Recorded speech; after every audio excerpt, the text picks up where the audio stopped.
Take and bye. और episode 19 की शुरुआत वहीं से होती है जहाँ से पिछला एपिसोड अपना खत्म हुआ था।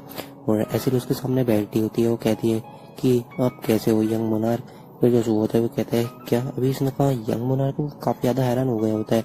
फिर एसिड कहती है कि हम काफी दिनों बाद मिले हैं और आप पहले से बहुत ज्यादा बदल गए हो, इसलिए मैंने आपको पहचानने में थोड़ी गलती कर दी है। वो इतनी देर में वहाँ बेहोश हो जाती है। और फिर वो कहता है कि तुम ठीक हो और तुम बेरू को जानती हो। और वहाँ वो बेहोश हो जाती है। और फिर जो सो होता है वो कहता है कि इसको क्या हुआ बेरू से। बेरू कहता है कि इसको ज़्यादा कुछ नहीं हुआ, बस ये सिर्फ बेहोश हुई है और चिंता करने की जरूरत नहीं है। और फिर सीन शिफ्ट होता है, हमें दिखाया जाता है जितने भी हंटर्स होते हैं उनको बचा लिया होता है जो सुगो ने। और हम देखते हैं कि सुगो को एक नोटिफिकेशन आता है कि आपको 7 मेंबर्स को रिकवर करना है, उसमें से 7 के 7 को बचा चुके हो और आपको डेली क्वेस्ट के हिसाब से रिवार्ड दिए जा रहे हैं। और फिर सो कहता है ओपन द रिवार्ड्स। फिर हम देखते हैं कि रिवार्ड आते हैं और स्टेट पॉइंट उससे 3+ हो चुके हैं और जो गोल्ड होते हैं उसे 700 मिले हैं। तो फिर जो सो होता है वो कहता है क्या 700 गोल्ड। और फिर वो शॉप को ओपन करता है और शॉप को ओपन करते ही कहता है वाह ये तो काफ़ी ज़्यादा अमेजिंग है और यहाँ खरीदने को काफ़ी कुछ है और यहाँ नए नए वेपन्स हैं और कुछ यूनिक तरह के पोर्शंस भी हैं और ये काफ़ी ज़्यादा यूनिक है। और फिर उसे अपने डैड की बात याद आती है जहाँ वो ऐसे ही कुछ काम किया करता था जिसकी वजह से जो उसके डैड थे वो उसे ऐसे ही कुछ कॉइंस दिया करते थे जब वो बच्चा था। तो फिर सो कहता है कि अब मुझे समझ में आ रहा है ये जो सिस्टम है ये पापा का ही बनाया हुआ है और डैड मैं आपके जो ये एलॉयस है इसका काफ़ी ज़्यादा अच्छा इस्तेमाल करूँगा।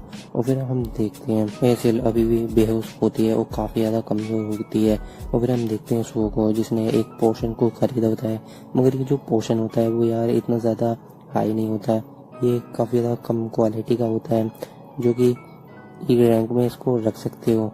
और फिर हम देखते हैं जो सो होता है वो उसके मुंह में उस पोर्शन को डाल देता है जिसकी वजह से एसिल की जो बॉडी होती है वो पूरी ग्लो करने लग जाती है, पूरी चमकने लग जाती है बिल्कुल। जो उसके घाव होते हैं वो भी रिकवर हो जाते हैं। फिर जो बेरू होता है वो कहता है कि आपको अपने गोल्ड कॉइन ऐसे यूजलेस पर्सन पे यूज़ नहीं करने चाहिए। और आपको देखकर मुझे आपके डैड की याद आती है, वो भी कुछ ऐसा ही किया करते थे। और वो फिर शैडो डंजन की निकालता है। रोकी से कहता है कि रोकी जितने भी यहाँ मोस्टर थे उनको कैप्चर करो और जल्दी से शैडो डंजन के अंदर लेके चलो और कोई भी यहाँ मोस्टर छुपना नहीं चाहिए।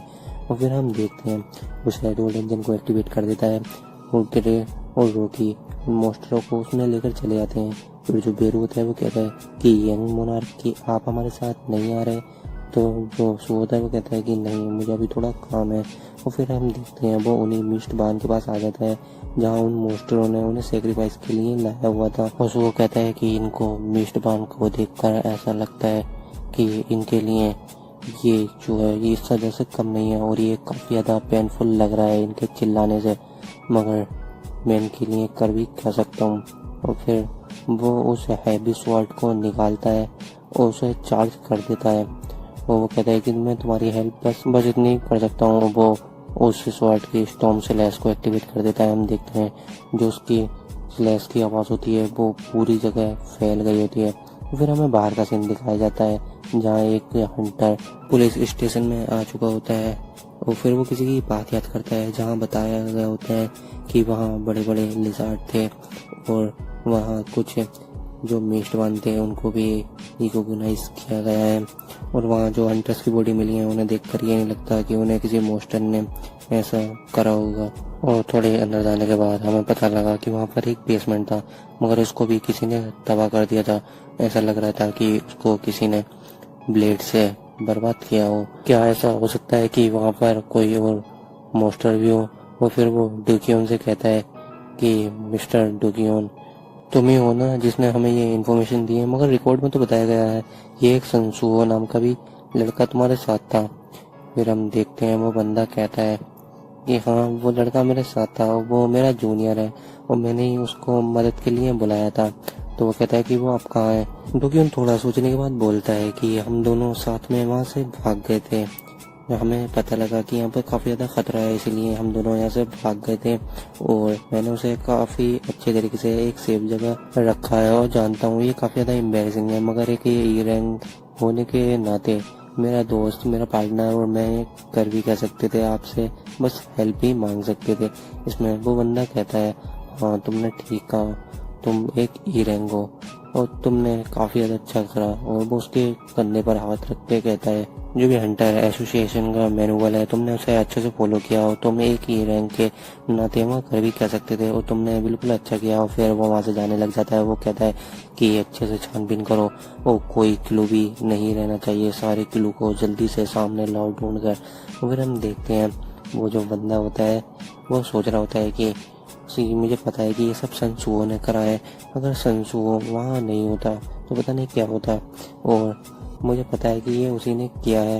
अगर वो अपनी आइडेंटिटी सबसे छुपाना चाहता है तो इसके पीछे कुछ तो वजह होगी और वो कोई गलत पर्सन नहीं है, मुझे इतना तो भरोसा है। और मैं इतनी जल्दी किसी को नहीं बताने वाला जब तक वो मुझसे खुद ना कह दे। और फिर हमें सैटरडे दिन का सीन दिखाया जाता है जहाँ एसिल जाग चुकी होती है और फिर जो बेरो होता है वो उसको सब कुछ बता देता है। जो एसिल होती है वो कहती है कि वो ऐसी जो सन जिनबू सर हैं वो इस वर्ल्ड को प्रोटेक्ट करने के लिए गए हैं स्पेस में।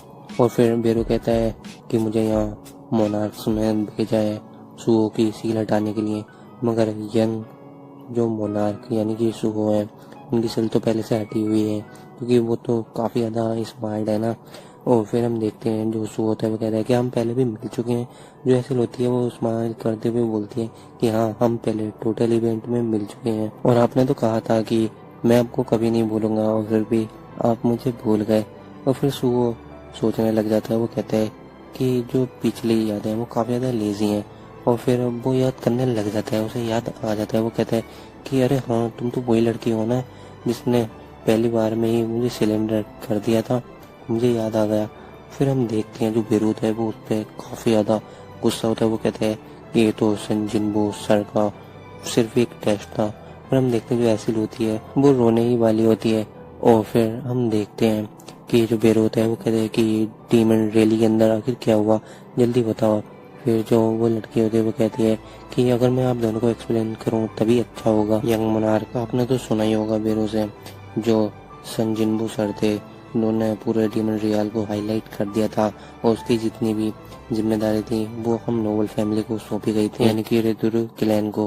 वो सन जिनबू सर की वजह से ही रेदुरु क्लैन का वहाँ ऑर्डर चलते थे और रेदुरु क्लैन काफ़ी ज़्यादा ऐसे ही अच्छे से रहता था और वहाँ काफ़ी ज़्यादा दिन हो गए थे, उसको काफ़ी ज़्यादा अच्छे से वहाँ रहते थे। और फिर जो सन जिनबू सर हैं उन्होंने हमें कभी भी नहीं बुलाया, वो कभी भी लौट कर नहीं आए। और फिर वहाँ एक नई प्रॉब्लम आई, वहाँ एक ऐसी चीज़ थी जिससे तुम अपनी पावर को इनहेंस कर सकते हो, उसका नाम था स्टारडक्स। और ये सुनकर जो सुओ थे वो काफ़ी ज़्यादा हैरान हो गया होता है। और फिर सुओ कहता है कि स्टारडक्स ये मैंने पहले भी सुना है, मैंने ये उन मोस्टर से सुना था जिनसे मैंने फाइट की थी, वो उसके बारे में बातें कर रहे थे। वो कह रहे थे कि इससे जो पावर होती है वो काफ़ी ज़्यादा हद तक बढ़ जाती है, वो ऐसे ही बातें कर रहे होते हैं। फिर जो वो लड़की होती है वो कहती है कि हाँ उन्होंने उससे जो स्टार्टअप का उसका फ़ायदा उठाया और जो लो रैंक के डीमन होते हैं वो काफ़ी ज़्यादा पावरफुल हो जाते हैं, हत्ता कि जो पावरफुल होते हैं उन पर इतना आसान नहीं होता, मगर उन सबका एक ही मकसद होता है डीमन का सर या फिर रेबल करना। और वो सब मिलकर रेदुरु क्लैन के अगेंस्ट आ गए जो कि सन जिनबू सर के प्रोटेक्शन में था और हमारा मकसद था उस डीमन के सर को जो कि सन जिनबू सर ने काफ़ी ज़्यादा विश्वास करके दिया था और हम उसी की हिफाजत करते रहे और हमने आखिर तक उनसे फाइट की। और फिर वहाँ एक टाइम आया कि हम हार गए और वो लोग वहीं पर नहीं रखे और उन लोगों ने जो नोबल फैमिली है उनका खून ब्लड पीना चालू कर दिया ताकि वो और ज़्यादा पावरफुल बन चुके और वो ऐसा करते रहे। और मैंने अपने पापा डैड मोम और यहाँ तक कि सबको खो दिया, उन्होंने अपने आप को सेक्रीफाइस कर दिया और मैं अपने ब्लड को काफ़ी ज़्यादा खो चुकी हूँ जिसकी वजह से मैं काफ़ी ज़्यादा कमज़ोर हो गई।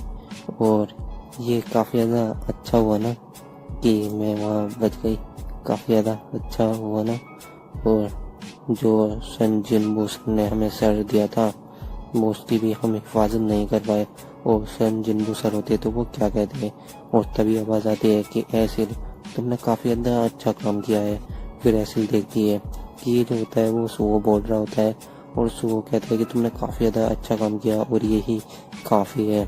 और फिर जो सुबह होता है वो कहता है कि मैं तो बस डैड की तरह बोलने की कोशिश कर रहा था। डैड इस सिचुएशन में कुछ ऐसा ही कहते क्योंकि डैड ऐसे ही हैं और यही इनफ है, तुमने काफ़ी ज़्यादा अच्छा काम किया है। और फिर हम देखते हैं जो शुरू होता है वो कहता है चलो अब हम दोबारा रदीरू क्लैन को दोबारा बनाते हैं उसे और रदीरू क्लैन को रिस्टोर करते हैं। ये सुनकर जो एसिल होती है वो काफ़ी ज़्यादा हैरान हो रही होती है, वो कुछ बोल नहीं पा रही होती है।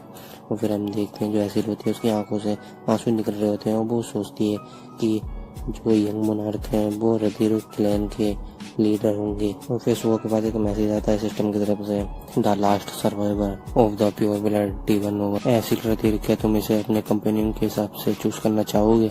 एसिल हंसते हुए कहती है हाँ मैं बिलोंग करती हूँ रदीरू क्लैन में। और ये एपिसोड हमारा यही एंड हो जाता है। तो मैं मिलता हूँ आपको किसी और दिन किसी और वीडियो में किसी और एक्सप्लेनेशन के साथ। तब तक नहीं, टेक केयर एंड बाय।